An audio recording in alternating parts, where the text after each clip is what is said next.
সমৃদ্ধি।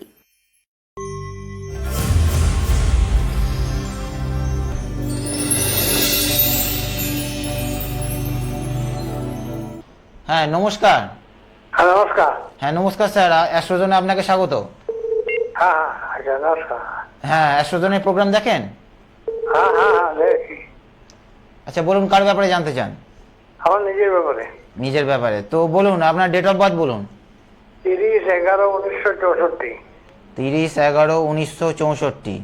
হ্যাঁ আচ্ছা এক সেকেন্ড সময়- ধরুন, এক সেকেন্ড আপনি একটু হোল্ড করুন। হ্যাঁ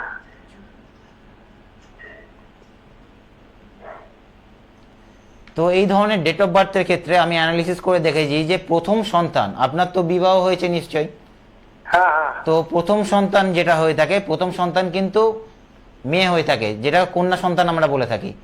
পরে পরে চেষ্টা করলে সেটা পরে গিয়ে পুত্র সন্তান হওয়ারও যোগ দেখা যায়। হুম। তো কি আপনার কি কি হয়েছে আপনি বলুন? না আমার মেয়ে হয়েছে, মেয়ে। প্রথম সন্তান মেয়েই হয়ে থাকবে। হ্যাঁ হ্যাঁ মেয়ে হয়েছে। এখানে বিভিন্ন রকম চ্যানেল আছে, আপনি আপনি এটা গড আপ কল না, এটা তো আপনি স্বীকার করছেন তো? হ্যাঁ হ্যাঁ আপনি আমাকে চেনেন কি? এখন আগে কখনো কথা হয়নি? না না। হ্যাঁ, তো এখানে বিভিন্ন রকম অ্যাস্ট্রোলজিক্যাল শো হয়ে থাকে। এখানে একমাত্র হচ্ছে অ্যাস্ট্রোজনই কিন্তু পশ্চিমবঙ্গের বুকে, কলকাতায় অ্যাস্ট্রোজন এখনো পর্যন্ত পিওর নিউমারোলজিক্যালি শো করে আসছে, কারণ অ্যাস্ট্রোজন নিজের ব্র্যান্ডকে সবসময় নির্দেশ করে থাকে। প্রথম সন্তান এখানে যেভাবে বলা হয়েছিল, যে সাইডে দেখতে পাচ্ছেন যে লোসু গ্রিড দেয়া আছে এইখানে, এই জায়গাটা করে। তো এই লোসু গ্রিডে দেখতে পাবেন যে আপনার যে ডেট অফ বার্থ আছে সেইটা এখানে পুট করলে দেখা যাবে যে আপনার মধ্যে সেই মেটেরিয়ালস আছে, বর্তমান আছে, যার কারণে প্রথম সন্তান আপনার কন্যা সন্তান হয়েছিল। তো বলুন, তো এখানে অ্যাস্ট্রোজন চ্যালেঞ্জিং এর সাথে প্রেডিকশন করা হয়ে থাকে, যদিও বা মেডিকেল সায়েন্সে এর প্রসেস আছে জানার জন্য, কিন্তু তা কিন্তু দণ্ডনীয় অপরাধ। কিন্তু নিউমারোলজিক্যালি কিন্তু বলে দেওয়া সম্ভব 100%, কিন্তু নিউমারোলজি সেই প্রভাব কিন্তু সেই জোয়ার এখনো পর্যন্ত কিন্তু কলকাতার বুকে, পশ্চিমবঙ্গের বুকে কিন্তু এখনো আসেনি।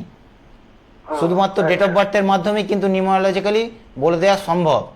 ওকে, তো হ্যাঁ, তো এটা আপনি মানছেন তো? হ্যাঁ হ্যাঁ অবশ্যই। আচ্ছা ঠিক আছে, আমি এবার বলছি। আপনার হচ্ছে 30/11, হ্যাঁ। সকাল 7:30 জন্ম। আর জন্মস্থান দুর্গাপুর। দুর্গাপুর। হুম। ওকে, এইখানে চার্টে গেলে দেখা যাবে যে আপনার হচ্ছে ধনু লগ্ন আর রাশি হচ্ছে তুলা রাশি। হ্যাঁ হ্যাঁ তো এখানে তো আপনার ভালো সময় আমি বলছি অলরেডি শুরু হয়ে গেছে জুলাই থেকে। ওই তো আপনার পয়সা পাতি কিছুই পেয়েছি না তো। কি ব্যাপারে জানতে চান বলুন? ওই অর্থনৈতিক কাঠামোটা জানতে চাই, অর্থনৈতিক টানাটানি চলছে খুব। এখানে দেখুন সপ্তমে, এখানে আপনার আপনার হচ্ছে ধনু লগ্ন, সপ্তমে আপনার অবস্থান করছে জুপিটার এবং একাদশে দৃষ্টি দিচ্ছে। তো এখানে 25 মিনিটে তো সমস্ত কিছু বলা সম্ভব নয়, হাতের সময় খুবই কম। আপনি পারলে আমার সাথে বা ভালো কোনো অ্যাস্ট্রোলজারের সাথে যোগাযোগ করে নিতে পারেন, তাহলে এই চার্টটা আরও বিস্তারিতভাবে দেখতে হবে, দশা, অন্তর্দশা এবং নবাংশ পুরো দেখে তবে একটা সিদ্ধান্তে উপনীত হওয়া যেতে পারে। হ্যাঁ হ্যালো। হ্যাঁ নমস্কার ম্যাডাম।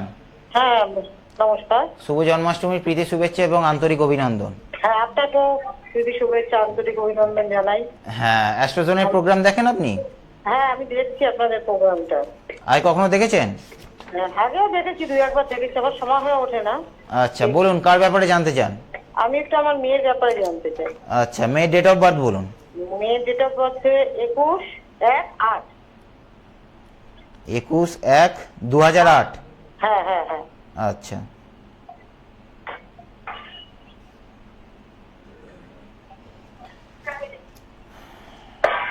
তো আপনার মেয়ের হচ্ছে এই মুহূর্তে যেটা দেখা যাচ্ছে যে 2025, অর্থাৎ মাত্র 17 বছর বয়স, ছোট আছে। তো মনে হচ্ছে এইচএস দিচ্ছে মনে হয়। হ্যাঁ হ্যাঁ হ্যাঁ হ্যাঁ। হ্যাঁ, তো 17 বছর বয়স আপনার মেয়ের ক্ষেত্রে যেটা দেখা যাবে যে আপনার মেয়ের উপস্থিত বুদ্ধি যথেষ্ট ভালো আছে, প্রথম কথা। আর কমিউনিকেশন, অর্থাৎ ভালো কথা বলতে পারে। আর বন্ধু বান্ধবের সঙ্গে বন্ধু বান্ধবের সংখ্যাও বেশি, এবং একসাথে মাল্টিটাস্কিং, যেটা আমরা বলে থাকি যে একসাথে একাধিক একই সময় অ্যাট এ টাইম একাধিক কাজ করার ক্ষমতাও কিন্তু ওর মধ্যে আছে। আচ্ছা, তো বলুন আপনার মেয়ের ব্যাপারে কি জানতে চান? আমি চেয়েছি মানে ওকে সামনের বছর মানে 26-এ এইচএস পরীক্ষা দেবে। হুম। হ্যাঁ, মানে মানে সেরকম মানে প্রিপারেশন, রেজাল্ট মানে এইসব ব্যাপারে একটু জানতে চাইছি, মানে কিরকম হতে পারে। আচ্ছা, জন্ম সময় বলতে পারবেন? জন্ম সমাজে সন্ধ্যে 7টা 21। সন্ধ্যে 7টা 21। হ্যাঁ।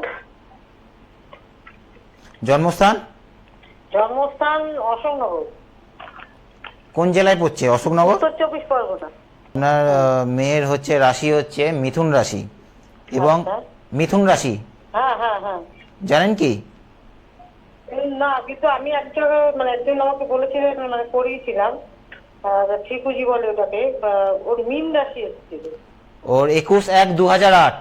হ্যাঁ 21শে জানুয়ারি 2008। হ্যাঁ হ্যাঁ। আর জন্ম সময় হচ্ছে সন্ধ্যেবেলা 7টা 21। সন্ধ্যে 7টা 21। হ্যাঁ। তাহলে ঠিকই আছে। আপনার মেয়ের হচ্ছে মিথুন রাশি। আচ্ছা আচ্ছা, আপনার মেয়ের হচ্ছে লগ্নে এই মুহূর্তে আপনার শনি আছে, শনি এবং কেতু অনেক লেথার্জেটিক, ঠিক আছে? আচ্ছা আচ্ছা আচ্ছা আচ্ছা। পিছন থেকে পুশ করতে হয় সবসময়, আপনাকে লেগে থাকতে হয়। হ্যাঁ হ্যাঁ, এটা কি?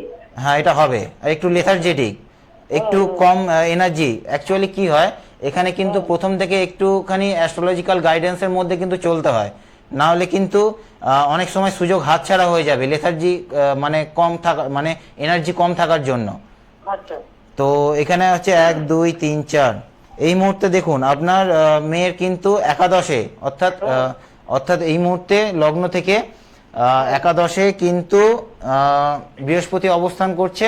আর 2026 সালে গিয়ে যখন আপনার মেয়ের যখন 12 নম্বর ঘরে যখন কর্কট রাশিতে চলে আসবে বৃহস্পতি, তখন পঞ্চম দৃষ্টি চতুর্থ স্থানে পড়বে।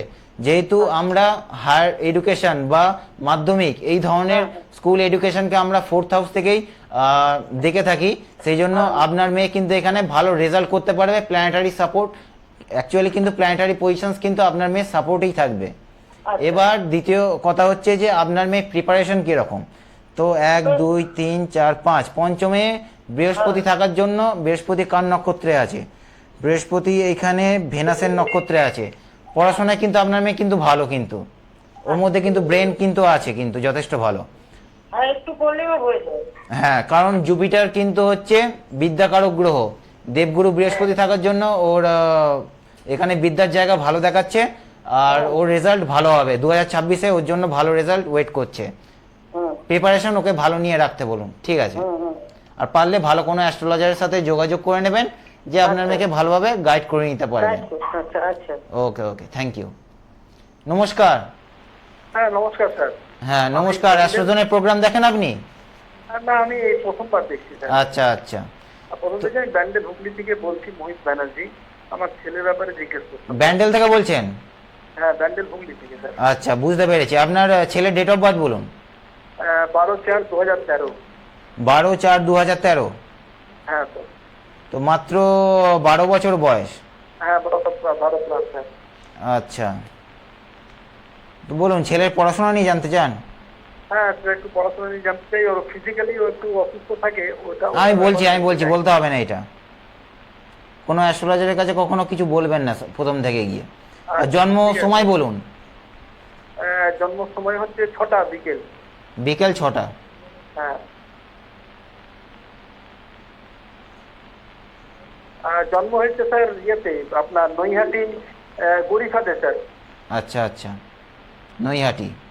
হ্যাঁ, নৈহাটি গরিফা। তো আপনার ছেলের ক্ষেত্রে দেখা যাবে যে ওর রাশি হচ্ছে মেষ রাশি। হ্যাঁ স্যার। আর ওর লগ্ন হচ্ছে তুলা লগ্ন। আচ্ছা স্যার। ফিজিক্যালি একটু অসুবিধা আছে, তার কারণ হচ্ছে এখানে লগ্নে শনি বসে থাকার জন্য। আচ্ছা। আর তবু আগের চার্টেও দেখা গেছিল যে লগ্নে শনি অবস্থান করছে, এই চার্টেও দেখা যাচ্ছে যে লগ্নে শনি এবং রাহু অবস্থান করছে, এবং সপ্তমে চন্দ্র বসে থাকার জন্য কিন্তু একটু এখানে একটু আমি কি বলবো, নেগেটিভ কিছু বলতে চাই না। এখানে ভালো কোনো অ্যাস্ট্রোলজারের সাথে যোগাযোগ করে নেবেন। একটু মেন্টালি কিন্তু একটু প্রেশারের মধ্যে থাকবে, যদিও বা এখন খুবই ছোট। এই প্রভাবটা দেখুন, বাচ্চা যখন ছোট থাকে তখন কিন্তু পুরোপুরি কিন্তু গার্জেনের গাইডেন্সের মধ্যেই কিন্তু থাকে, ঠিক আছে? ধীরে ধীরে যখন বড় হতে থাকে তখন কিন্তু এই প্ল্যানেটারি প্রভাবগুলো কিন্তু এফেক্টগুলো কিন্তু নেগেটিভ এবং পজিটিভ দুটো এফেক্ট কিন্তু তখন সংগঠিত হতে থাকে জীবনের মধ্যে। তাই প্রথমে এখানে দেখবেন যে একটা মেন্টালি একটু ডিপ্রেশনের মধ্যে থাকা বড় বাবার সাথে দেখা যাবে। তাই ভালো কোনো অ্যাস্ট্রোলজারের সাথে যোগাযোগ করে নেবেন, এখানে একটু রেমেডিস করে নিতে পারলে ভালো হয় কিন্তু, ঠিক আছে? আচ্ছা চার্টে একটু প্রবলেমস আছে, ঠিক আছে? আচ্ছা। তো শুভ জন্মাষ্টমীর প্রীতি শুভেচ্ছা এবং আন্তরিক অভিনন্দন সকলকে। তো আজকে ঘড়ির কাঁটা দেখাচ্ছে যে এখানেই সময় শেষ হয়ে গেছে। তো আজকের প্রোগ্রাম এতটুকুই পর্যন্তই থাক। সবাই সুস্থ থাকবেন, ভালো থাকবেন এবং ভালো কর্ম করতে থাকবেন। Thank you.